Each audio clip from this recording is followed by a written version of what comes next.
The first scream was never recorded, but everyone in the building heard it. It rose through the concrete floors of the black site like steam from a cracked pipe, sharp enough to cut through the hum of generators and the cold recycled air. The guard paused mid-step. Another looked down the corridor with a stiff jaw. Inside the interrogation room, a man in shackles sagged forward while two CIA contractors stood over him, their faces blank under the fluorescent lights. One of them wrote something on a clipboard and said quietly, "Proceed." That moment, buried deep inside a classified facility thousands of miles from Washington, was the kind of event the United States government was never supposed to acknowledge. Yet it would become one of the reasons the Senate Intelligence Committee decided to dig into the CIA's most secret and controversial program. The hunt would take years, require millions of documents, and trigger some of the most heated political battles in modern American history. It would expose a hidden world where fear overpowered restraint, where secrecy overrode oversight, and where the line between national security and national shame blurred into darkness. The Senate investigation didn't begin with outrage, began with suspicion. In a windowless, soundproof room inside the Hart Senate office building, staffers sat at long tables surrounded by boxes of classified files that had been trucked in under heavy escort. The atmosphere felt clinical on the surface, but every person in that room carried the quiet tension of someone opening a wound the country didn't want to touch. The project had one purpose: to understand what the CIA had actually done after 9/11, far beyond what had been publicly admitted. But it didn't take long for suspicion to turn into shock. The deeper the staffers dug into internal cables, emails, and procedural memos, the more disturbing the picture became. Methods described as enhanced techniques were far harsher than the sanitized language suggested. Detain two walls. Sleep deprivation pushed to extremes. Waterboarding used in quantities that contradicted earlier testimony. Medical personnel monitoring vital signs not to protect the detainee, but to make sure the technique could continue. The staff director closed one folder after another with the same quiet disbelief. "This isn't just bending the rules," she whispered to a colleague. "This is something else." Meanwhile, at Langley, the atmosphere shifted from defensive to alarmed. Senior CIA officials sensed the direction the report was heading. They had lived through internal investigations before, but this one was different. It involved years of documents, no reliance on interviews, and no practical way for the agency to steer the conclusions. The agency's general counsel warned that the political fallout could be severe. Another official muttered, "If everything comes out, we're going to have a storm we can't control." Inside one of the CIA's secure conference rooms, lined with monitors that displayed classified notices and silent surveillance feeds, a heated conversation unfolded behind closed doors. A deputy director tapped a pen against his folder in frustration. "They don't understand the pressure we were under," he said. "They didn't see the threat matrix. They didn't see how real it was." Another replied, "That may be true, but it won't matter. Not when they start asking why we kept things off the books, or why we misled Congress," a third added. Silence settled over the table. Across Washington, the committee continued its slow excavation of hidden truths. What they found wasn't just brutality. It was a system built on secrecy, improvisation, and a belief that extraordinary times justified extraordinary measures. There were facilities so remote they didn't appear on any map. Contract psychologists developing techniques that blurred ethical boundaries. Detainees subjected to methods they weren't trained to withstand. Reports written to minimize the severity of what had happened, sometimes contradicting internal medical notes or after-action summaries. One evening, long after most Senate offices had gone dark, staffer sat alone with a classified cable dated years earlier. His eyes moved over the lines again and again. The detainee had stopped responding during an interrogation. Medical staff were called in.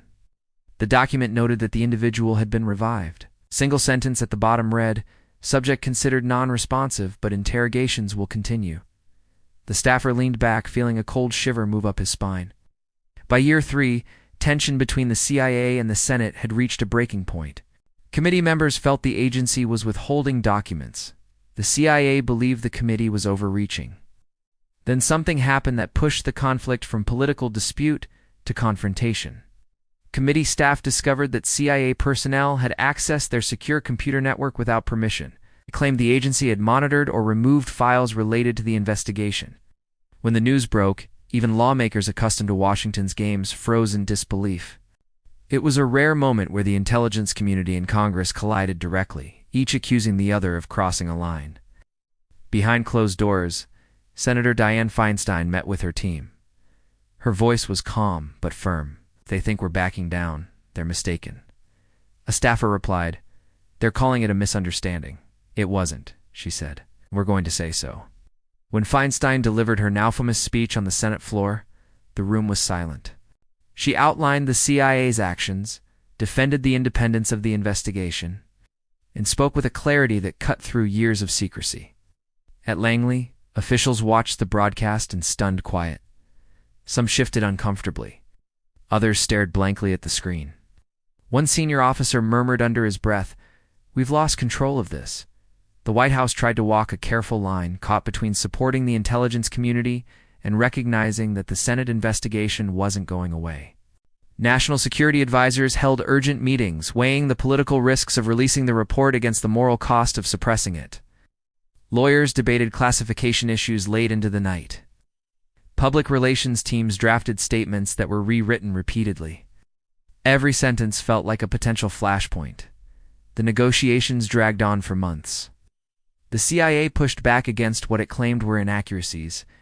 The committee argued the agency was trying to soften the findings. Hundreds of pages were disputed, then redacted, then disputed again.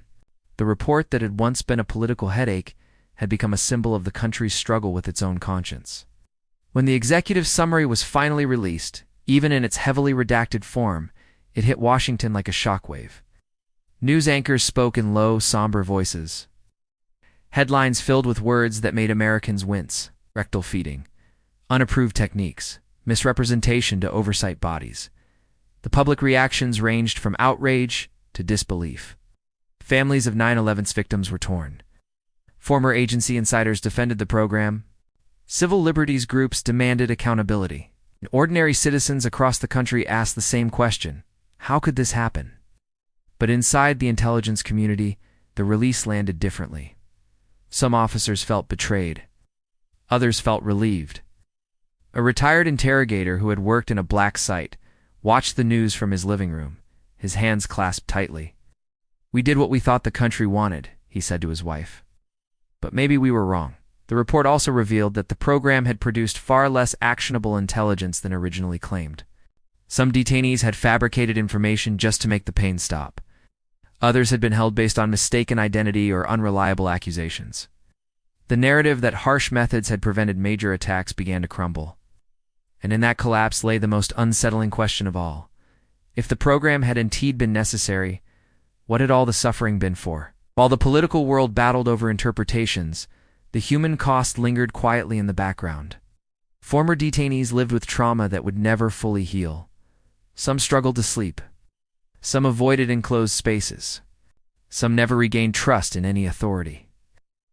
Their stories were scattered, hard to collect, and often overshadowed by national security debates. But they existed. And they were part of the record, whether the public chose to look or not. Inside Langley, the mood shifted to introspection. A task force reviewed training programs. Legal frameworks were rewritten. Oversight mechanisms were strengthened. But among those who had lived through the program, memories remained raw. In a corner office, a former operational chief looked over a box filled with old classified files scheduled for destruction.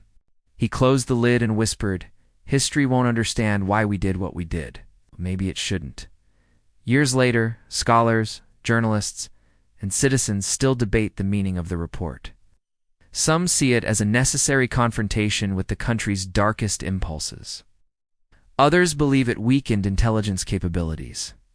The truth sits somewhere in the gray space between fear and accountability, between secrecy and transparency, between national security and national identity. In the end, the Senate report didn't offer closure. It offered reflection. It forced the United States to wrestle with the moral cost of its decisions during its most vulnerable days. It asked questions that did not have simple answers.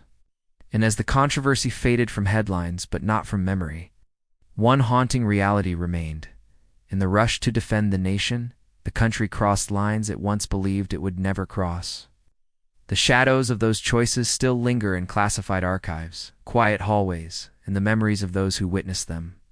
Long after the debates ended, long after the cameras turned away, one truth stayed behind, echoing like a distant, unresolved warning. Some secrets aren't buried because they're forgotten. They're buried because no one is ready to face what they really mean.